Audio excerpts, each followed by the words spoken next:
Sur un plan cash court terme, très concrètement, aujourd'hui, j'irai probablement, je pense, dans un business.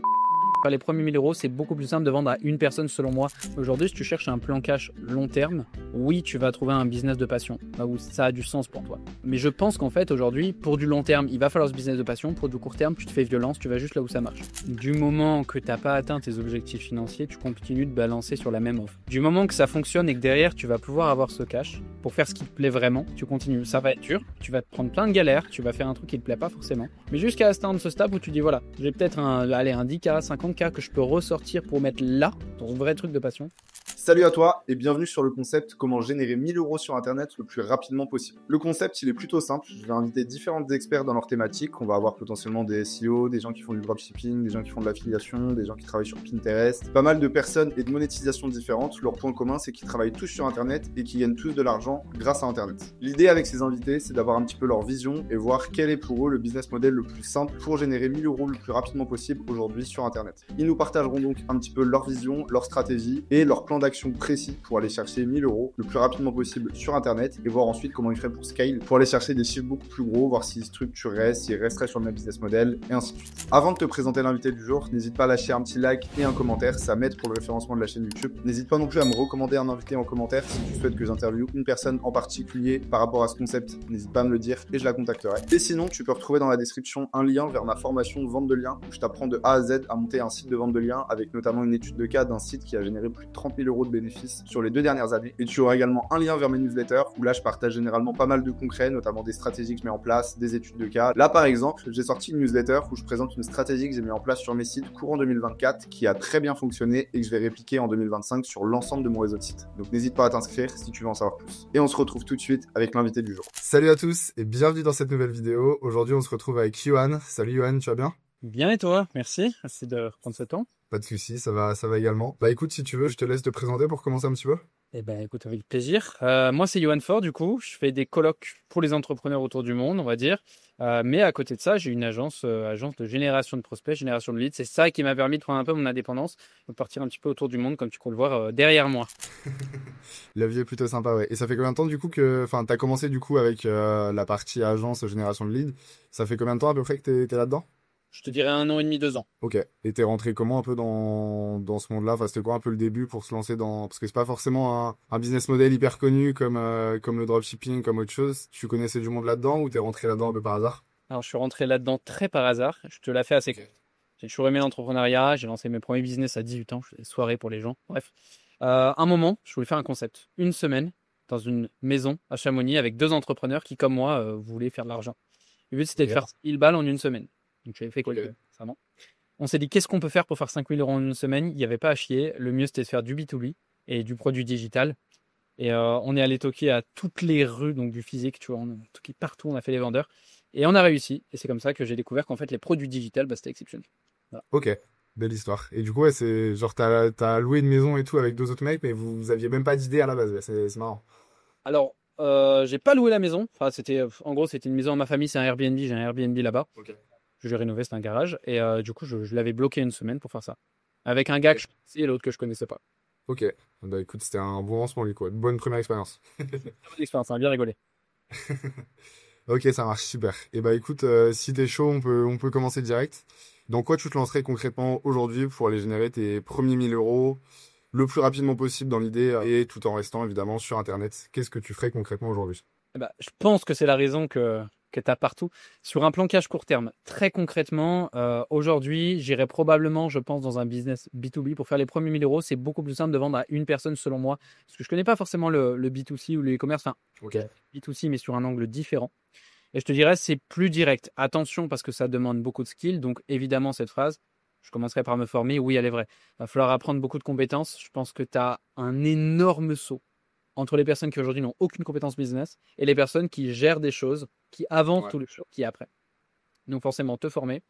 Et je partirais sur me planter, m'en prendre plein la gueule. Cette expérience que je viens de te raconter, une semaine, 3 entrepreneurs à Chamonix, si ça a marché, c'est parce qu'on a été dans l'opérationnel, on n'avait rien, on savait rien faire. Et en fait, le fait de toquer à toutes les portes et de s'en prendre plein la gueule, ça nous a forcé à apprendre. Donc je te dirais, faire des trucs difficiles, t'en mettre plein la gueule. Ok, ouais, je vois un peu l'idée. Et du coup, tu partirais, tu disais sur du B2B, t'as une idée un peu potentiellement du produit que tu irais vendre, si tu irais sur de la création d'audience pour derrière vendre de l'infoproduit, si tu irais un petit peu, enfin, ce serait quoi un petit peu le business model un peu plus précisément? Ce business model que tu cites, pour moi, l'infoproduit, etc., c'est bien dans un second temps. Déjà, il faut arrêter, tu vois, Ouais. les entrepreneurs qui veulent vendre des prestations que eux n'ont jamais fait. Genre, moi, ça me fait vriller. Donc, déjà, je te dirais, oui, c'est intéressant ce que tu proposes, mais construire une brand, c'est par exemple, toi, ce que tu es en train de faire aujourd'hui, ça prend du temps et tu auras des résultats sur le long terme. Ça, on le sait tous les deux. La même chose. Par contre, sur le court terme, tu peux faire plein de petites actions. Trouver un marché qui est répondant, c'est sûr que ça, pour moi, c'est la capacité d'un entrepreneur, c'est de savoir où est-ce qu'il y a de l'argent. C'est con, mais il y a tellement de gens qui lancent des business dans des endroits où il n'y a pas du tout d'argent, où c'est des marchés en déclin, tu vois, en déclin complet. Donc, trouver un truc qui est porteur, le tester de manière opérationnelle. Le mieux, c'est de faire des calls. Tu peux lancer des ads, etc. Mais si tu fais du B2B, ce dont on parle, faire du call calling, c'est dur, c'est chiant, ça fait mal à la tête. Mais dans tes débuts, c'est le truc le plus formateur au monde. Ouais. J'irai demander à ChatGPT, évidemment, notre meilleur ami à tous, plusieurs niches avec différents produits. Je sais pas, ça peut être des sites web, ça peut être des réseaux sociaux, de la ads, des prospects, ce que tu veux. Et en fait, je testerai. Et tant que j'ai rien vendu, je continuerai de tester. Je ferai ça. Ok. Et du coup, tu irais principalement ouais, sur de la prestation de service, tu irais structurer une offre et après tu irais démarcher à froid en te faisant une journée où tu vas passer des appels, aller à fond, voir des personnes, mais potentiellement tu vas te manger des râteaux toute la journée, mais effectivement en faisant ça une semaine, au bout d'un moment tu vas arriver à signer quelque chose assez rapidement. Ouais, bah, tu as plus de conversion au physique, mais ça prend plus de temps. Donc, je te dirais que pour moi, la prospection physique, c'est une bonne école. Est-ce que c'est obligatoire? Je pense pas. Par contre, la prospection téléphonique, c'est un truc sur lequel tu peux pas mal décorréler. Aujourd'hui, quand tu es entrepreneur, ça va te prendre 6 mois. Pour moi, j'estime que ça prend 6 mois de faire une offre qui-match. Avant que ton offre Ok. soit vraiment séduisante, à la Alex Hormozy et tout le bordel, ton offre, tu vas mettre 6 mois à la construire. Donc, je te dirais, j'en ferai pas une, j'en ferai 5. Généralement, Ok. évidemment, je sais ce conseil de focus sur une seule chose, oui, mais il faut focus sur une seule chose qui marche. Tu peux pas faire Ouais. un truc si tu n'as pas de proof, sauf avoir des concurrents. Si tu as plein de concurrents dans ton marché et que tu sais que ça fonctionne très bien. Je testerai tes petites offres sur plusieurs marchés, je vois ce qui est répondant, je vois ce qui se vend bien, je vois ce qui se délivre bien. Et derrière, le truc qui marche, je garde que ça et je ne fais que ça. Alors là, évidemment, le focus, the one thing, tout ce que tu veux. Ok, ouais. Donc ouais, tu mettrais potentiellement en place 5 offres que tu irais après, tu irais contacter des gens justement en leur proposant, enfin en faisant de la B testing entre ces différentes offres. Et puis en verra, à partir du moment où tu vois que tu as une offre qui prend un peu plus, là tu tartinerais dessus, tu mettrais en avant que cette offre-là, tu ferais peut-être des ads. Enfin, t'investirais vraiment après beaucoup plus sur cette offre-là et c'est parti, quoi. Tout entrepreneur qui réussit, c'est connu, ne fait qu'une seule chose, mais qui marche. Mais toi, avant de trouver cette seule chose qui marche, il va falloir que tu testes. Donc tu peux soit tester une chose par une chose et perdre beaucoup de temps, soit tu peux utiliser la technologie d'aujourd'hui qui est exceptionnelle. On vit à l'ère de ChatGPT, on est les plus heureux du monde. Tu dis à ChatGPT, voilà mes avatars, tu lui donnes ce que font, enfin, tu sais, les offres de tes concurrents sur le marché. Tu dis, fais-moi la même chose, fais-moi une offre, fais-moi quelque chose. T'en as 5, tu les testes, tu sais, si t'appelles, je sais pas, 100 personnes, en plus, tu sais que tu as plein d'outils pour ça. Tu sais, les outils de scrapping, genre Happify, et que ça passe dans le B2B. Tu fais juste 100 appels sur tous ces avatars. Et 500 appels, si t'es motivé, tu les fais en une semaine. En une semaine, tu as testé 5 marchés différents. Si c'est pas trop mauvais, tu as au moins une vente. Et on parle d'une belle vente, une vente à 1000. Ouais, c'est ça. Et là, tu en as peut-être même plusieurs. Et tu peux commencer à savoir ce qui marche, ce qui marche pas. Donc voilà vraiment le plan d'action que j'utiliserai. Je teste plusieurs niches, je scrape, j'appelle, je suis un robot. Ça fait mal à la tête, ça fait Ouais, mal à c'est l'île. ça. Mais au Et moins, normalement, à la fin de ta semaine, t'as signé ton devis à 1000 balles, quoi. bah ouais. Normalement. Tirer, c'est une question justement que pas mal de débutants se posent. Tirer sur des marchés que tu connais et que tu apprécies, ou alors vraiment tirer juste en fonction des opportunités business. C'est une très bonne question. Je te dirais que ça dépend de ton plan. Aujourd'hui, si tu cherches un plan cash long terme, oui, tu vas trouver un business de passion, là où ça a du sens pour toi. À titre concret, moi, par exemple, aujourd'hui, les colloques que je fais, c'est le truc qui a le plus de sens pour moi. Le fait de dire à des gens qui bossent chacun dans leur coin, je trouve ça exceptionnel. Vraiment, je suis le premier client de ce produit. Pourtant, c'est un truc qui me rapporte pas ou très peu d'argent, de toi à moi. Ce qui me rapporte de l'argent, d'ailleurs, c'est mon agence. Mais je pense qu'en fait, aujourd'hui, pour du long terme, il va falloir ce business de passion. Pour du court terme, tu te fais violence, tu vas juste là où ça marche. Ouais. Ça va être le plus agréable. Faut pas tomber en burn-out. Faut savoir maîtriser son niveau d'énergie. Mais c'est ça la solution la plus miraculeuse pour moi. Ouais, non, j'ai à peu près la même vision que toi sur quand tu as besoin d'aller chercher du cash, tu vas chercher du cash là où c'est le plus facile et là où il y a de l'argent. Et parce que potentiellement des business comme le tien, comme tu dis, ou faire de la connexion, enfin, rassembler des entrepreneurs, tu vas devoir créer une audience, tu vas devoir trouver des entrepreneurs, tu vas devoir les convaincre sur un nouveau produit. Et ça, c'est des business où même si on applique ton procès, je pense qu'en 1 ou 2 semaines, t'arrives pas forcément à ramener du monde, personne te connaît, c'est compliqué. Ouais, Tu peux, mais tu auras plus de barrières et surtout, tu auras moins de gains, quoi. Parce que ouais aussi, ouais. business, tu peux trouver demain un business de passion. Si tu es passionné par, je sais pas, être éboueur ou nettoyer les poubelles, je peux faire beaucoup d'argent, tu vois. Ouais. Voilà, pour moi, c'est deux choses différentes. Donc, je te dirais, va là où il y a de l'argent. Si c'est ta passion, tant mieux. Sinon, tant pis.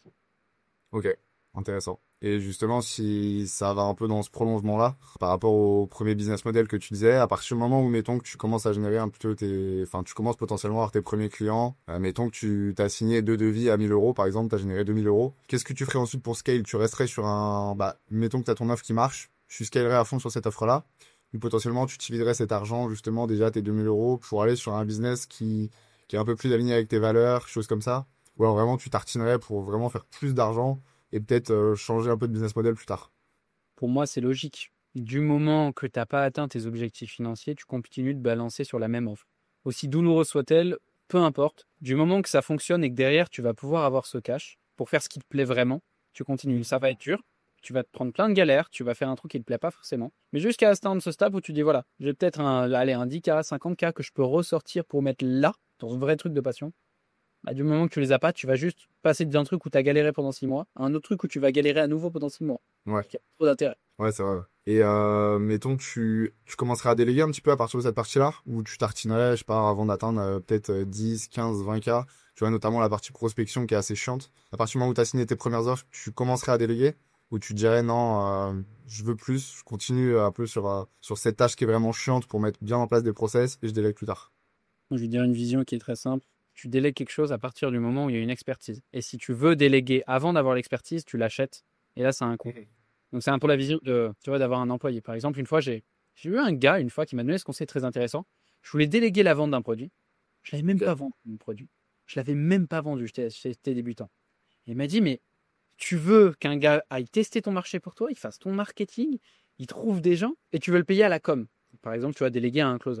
Et c'est pas du tout logique. Ça, c'est le coût d'un commercial. Un commercial, ça demande un CDI, il faut le payer 5000 balles par mois, etc., etc. En fait, je pense que tu peux déléguer à partir du moment où il y a une vraie valeur. Que ce soit sur ton marketing, tu as le plan parfait, il fonctionne.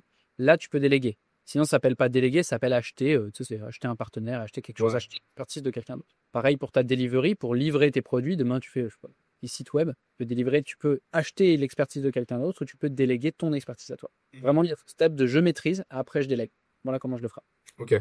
Et du coup, cette partie acquisition, tu la déléguerais pas. Par contre, potentiellement, la partie production de livraison de ton service, si tu fais de la prestation, ça c'est potentiellement quelque chose que tu ferais. Forcément. Je délèguerai en dernier la vente, en avant-dernier le marketing et en premier, forcément, la partie produit. C'est beaucoup plus simple de voir un Ouais. produit, de faire 2-3 retours que de faire des retours sur la vente, tu vois. Ouais, c'est clair, c'est plus compliqué, ouais. Et du coup, peut-être que tu utiliserais mettons, tes 2 000 euros là pour les scales sur du ad, sur des choses comme ça. Full ads. Après, moi, j'en ajoute le lead gen, donc je fais que de la ads. Oui, donc ça, tu maîtrises aussi, ouais. Non, full ads. Franchement, aujourd'hui, c'est un outil exceptionnel. C'est dingue. Tu peux trouver n'importe quelle personne qui a n'importe quel besoin en 2 clics. Donc, ouais, la ads, full ads. Ok, ouais, pour tartiner sur tes offres. Ok. Et tu te limiterais à un marché local, français, ou potentiellement tu irais assez rapidement, peut-être élargir un peu ta cible, ça se passerait comment là-dessus? Dans le process de délégation, c'est-à-dire que ton produit Non, marche. je voulais dire sur ton offre, à partir du moment où tu vois que tu as ton offre qui fonctionne, tu commences du coup à envoyer un petit peu en ads et tout, tu resterais sur ton avatar vraiment cible de base, ou potentiellement tu élargirais un petit peu ta cible sur soit sur de la géolocalisation, sur du profil, sur... Alors là, ça nous ramène à notre question de tout à l'heure de business d'argent ou business de passion.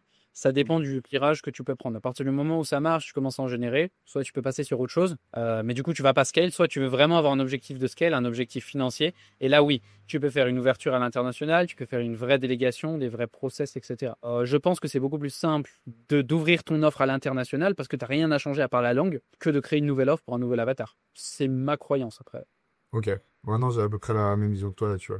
Et du coup, à partir du moment où potentiellement tu commences à générer vraiment du gros argent, mettons que tu arrives avec ton offre de base à 20, 30 000 euros par mois, ce serait quoi un peu après les étapes pour toi? Processiser, déléguer, tirer où un petit peu après? 20-30 000 pour moi, tu as déjà processisé, mais là, du coup, c'est la question de la délégation, c'est d'améliorer, c'est plus de l'optimisation, tu vois. T'as souvent, c'est l'entrepreneur, le bêta-entrepreneur qui dit qu'il veut tout optimiser alors qu'il n'y a rien à optimiser, il y a juste de l'action à faire massive. Bon, oui, ça s'applique pas aux débutants, mais là, quand tu commences à faire à 20-30 cas par mois, effectivement, c'est là où ne serait-ce que changer une petite virgule dans un index ou je ne sais quoi peut avoir un impact de 1% sur tes ventes. Et là, oui, tu peux faire de l'optimisation. Donc, je te dirais plutôt cette deuxième option de venir regarder de très près tout le détail et d'être l'expert, toujours dans la stratégie, plus dans l'opérationnel évidemment, sauf sur certains leviers, hein, mais voilà. Tu te serais accompagné justement plutôt en interne, comme je sais pas comment tu fonctionnes aujourd'hui avec ton agence de lead gen, avec des recrutements en interne, ou potentiellement travailler vraiment quand tu arrives à ce stade avec des personnes plus qualifiées on va dire sur des points plus précis, ou potentiellement des personnes que tu vas payer cher, mais qui peuvent avoir un levier assez gros sur ce qu'ils peuvent rapporter. Pour moi, quand tu arrives à ce stade, c'est là où on parle d'équipe, parce qu'il y a un business, il y a de l'argent en jeu. Et là, soit tu es en train de surfer sur une tendance, et là, tu n'as pas cette vision de structuration. Mais pour moi, non, tu vas construire une équipe. Ce qui aura de la valeur derrière dans ta boîte, ce sera le fait qu'elle puisse marcher sans toi. Donc, c'est pas juste avec une association de freelance. Je dis pas, hein, ça peut fonctionner, mais tu seras jamais aussi serein qu'avoir des gars qui sont full dédiés à toi, full engagés dans ton truc. Et après, le contrat, est-ce que tu leur fais des CDI, est-ce que c'est des freelance, machin, j'en sais rien. Mais des gars 100% dédiés à toi, si c'est possible, évidemment. Ouais, ok, ouais. Et tu resterais en France ou potentiellement justement tirer à l'étranger à partir de ce moment-là? Alors moi, cette question de la fiscalité, je la comprends. Ça, c'est chiant, la France, on le sait tous. Maintenant, j'ai un avis assez controversé sur la fiscalité. Parce que moi, je voyage beaucoup, etc. C'est la question numéro 1 de tous les entrepreneurs. Je te dis, j'en ai reçu 50 l'année dernière sur 2024. Ils ont tous la même question. Franchement, il n'y a pas de vraies règles sur la fiscalité, si ce n'est... C'est aussi simple que ça. Tu choisiras ta fiscalité selon le pays où tu veux vivre. Si demain, tu adores la France, tu ne veux pas vivre ailleurs, tu ne te poses pas la question. Oui, ça va te coûter plus cher, mais tu as aussi accès à d'autres choses. La France, c'est un paradis bancaire. Là où tu veux lever des fonds, moi où je suis en Thaïlande, impossible. La France, c'est un paradis bancaire. Faut pas l'oublier. Alors oui, c'est chiant, il y a le fisc, il y a du contrôle, ça casse la tête, bien sûr. Mais il y a quand même beaucoup d'avantages. Donc moi, je suis pas l'entrepreneur qui va dire c'est horrible, etc. Ce qui est horrible, c'est la mentalité, c'est le fait que c'est ultra lourd administrativement, il y a beaucoup de contrôle. Après, des impôts, j'ai envie de te dire, là, oui, c'est chiant, c'est très très chiant, mais pour moi, c'est plus un choix de vie. C'est où est-ce que toi, tu veux construire ta vie. T'en arrives là, c'est si tu veux vivre à Dubaï dans un désert, ok. Enfin, après, je peux comprendre, mais voilà. Oui, il y en a beaucoup qui conseillent. Enfin, dans tous les cas, je pense qu'il faut avoir cette vision-là. Et si tu penses uniquement fiscalité et tu vas vivre à l'étranger uniquement parce que ton seul problème c'est la fiscalité, je pense que tu reviens assez rapidement parce que bah si c'est ton seul problème, tu vas rencontrer d'autres problèmes là où tu vas vivre, tu vas avoir la solitude, tu vas avoir pas mal de problèmes. Et du coup, je pense pas que ça va fonctionner sur du long terme. Si ta seule raison c'est la fiscalité, je pense pas que ce soit un bon choix non plus. Je pense qu'on est d'accord là-dessus. Et après, on peut les comprendre. Quand tu fais un 100 000 balles de profit et que l'État vient de prendre un 50%, Ouais, c'est compliqué aussi. Ouais. prendre. Attention, hein, on est tous humains. Maintenant, qu'est-ce qui passe avant? Est-ce que c'est avoir plus d'argent sur le compte en banque? Ou alors tu te mets en mode douleur, tu changes ta résidence fiscale pendant un an. Je ne sais pas si c'est possible de faire des trucs comme ça, mais voilà, long terme, tu choisis le pays où tu veux être, c'est tout. Ok, je vois un peu l'objectif. Ouais. Et si on revient un peu justement au business, tu aurais une vision un petit peu revente sur ce type de business ou toi, ton objectif quand tu montes vraiment un gros projet comme ça, c'est d'avoir vraiment une vision très long terme et pas forcément de la revente.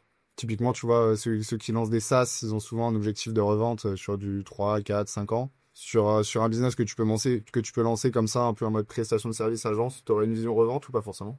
Moi, j'ai pas une vision revente, j'ai une vision startup, dans le sens où, genre, revente de certaines de tes parts, etc. Ça, c'est un truc qui, pour moi, j'ai plus ce mindset-là. Dans tous les business que j'ai construits, jusqu'ici, ils ont tous eu une vision un petit peu long terme. Ça prend plus de temps, c'est pas la même construction, tu poses vraiment des briques, mais tes briques, elles restent. L'avantage de fonctionner comme ça, c'est que demain, tu peux dormir sous tes deux oreilles parce que tu as toujours des choses qui sont en place. La version ça, c'est un peu différent, tu la comprends complètement, tu peux avoir de l'argent, avec ton argent, aller investir ailleurs, faire plus d'argent. Maintenant, selon moi, mes envies, c'est purement personnel, je préfère avoir 10% d'un gâteau qui continue de grossir que vendre 100% d'un petit gâteau. Ok, donc tu es vraiment dans l'objectif ouais, de monter quelque chose de gros, potentiellement t'entourer de gens qui vont investir dans ton projet. Parce que aussi, j'imagine que, enfin là, si tu parles de tes business, c'est des business aussi un peu de passion que tu aimes, comme tu disais, la partie connect. Du coup, tu te vois continuer à faire ça potentiellement sur le long terme. Ah, moi, Connect, grave, 100%. Je pense qu'en vrai, c'est ma mission de vie. Je sais pas, ça se trouve, je te dis ça aujourd'hui, dans 5 ans, je fais complètement autre chose. Mais ce qui est sûr, c'est que réunir des gens, et puis cette partie immobilière, ça a toujours été deux trucs que j'ai fait et que j'ai aimé. Donc, oui. Après, c'est dur hein, de trouver ce business. Je pense que t'as aucun. Ah, c'est clair. Vraiment, mais. Et c'est venu comment justement cette idée de business-là? C'est en voyageant, peut-être, je sais pas, en allant dans des auberges de jeunesse, des trucs comme ça, en ayant une vision un peu plus entrepreneur d'une auberge de jeunesse ou ça t'est venu comment un peu l'idée? Bah, en fait, cette histoire que je t'ai racontée un peu plus tôt, sur cette semaine, on a lancé, on a fait 5 000 euros de machin. Bah, d'ailleurs, ça a bien marché, on a lancé une agence. En fait, on s'est mis en coloc avec un de mes associés, un des deux. En fait, c'était tellement incroyable en termes d'énergie, de fun, etc. C'était vraiment, tu passes d'un truc où tu es tout seul le soir derrière ton écran, là, c'est triste, c'est morose. Ah, t'as un gars avec toi, tu te tapes des barres, tu te pousses, tu te déterres, tu t'apprends, tu partages, tu vas toujours travailler plus, mais avec un niveau de bonheur, etc., qui est exceptionnel. Je me suis dit, mais alors pour des raisons, on a arrêté cette coloc-là. Et je me suis dit après, mais il faut juste continuer de faire ça. Et avec constamment des nouvelles personnes. Et je peux te dire, hein, aujourd'hui, vraiment sur les 50 colocs que j'ai, il n'y en a pas un qui était à chier. Ils étaient tous aussi exceptionnels les uns que les autres. On a tous tellement rigolé. Aujourd'hui, en termes de lifestyle et de kiff, tellement dans un level où je kiffe ma vie. Et en plus, en termes de compétences, parce que tu es avec des gens qui te ressemblent, etc., en termes d'énergie, de croissance, c'est 1000 fois mieux. Donc, j'ai juste réappliqué ce que moi j'ai vécu. J'ai voulu le faire vivre à d'autres gens. Et à l'international, parce que je me voyager. Mais c'est vrai quoi, enfin, je sais pas comment je suis tombé sur toi, je pense sur Instagram. Et j'ai vu, enfin, ton concept, et c'est vrai qu'en fait, ça me donne super, enfin, je pense que ça donne super envie à pas mal de gens parce que le problème que tu disais, être tout seul devant ton ordi, travailler, tout, c'est bien, mais le fait de connecter sur les échanges que tu peux avoir, sur le développement de ton business, sur le réseau, sur avancer sur plein de sujets, parce que forcément, je sais pas, c'est quoi un peu les types d'entrepreneurs que toi tu peux réunir. J'imagine pas mal liés au business en ligne, choses comme ça. Bah, forcément, ça doit te débloquer sur tellement de sujets, en fait. Et complètement. Complètement. Alors, les types de business, c'est principalement donc soit des e-commerçants, des gars dans la crypto, dans les systèmes d'agence ou closer, j'en ai pas mal, closer, trading, formateur, infopreneur, tout aussi. Maintenant, ça va plus loin que juste le fait de dire tu as un réseau sur place. En fait, ton réseau, il va s'étendre. Tu sais, il y a souvent cette phrase de t'es la moyenne des 5 personnes que tu fréquentes. Bah, moi, je pense que c'est plus que ça. Tu es carrément la somme de tous ces gens. Parce que quand tu connais quelqu'un, cette autre personne connaît d'autres personnes. Donc, en fait, tu n'as pas ton réseau, mais tu as aussi le réseau de cette personne.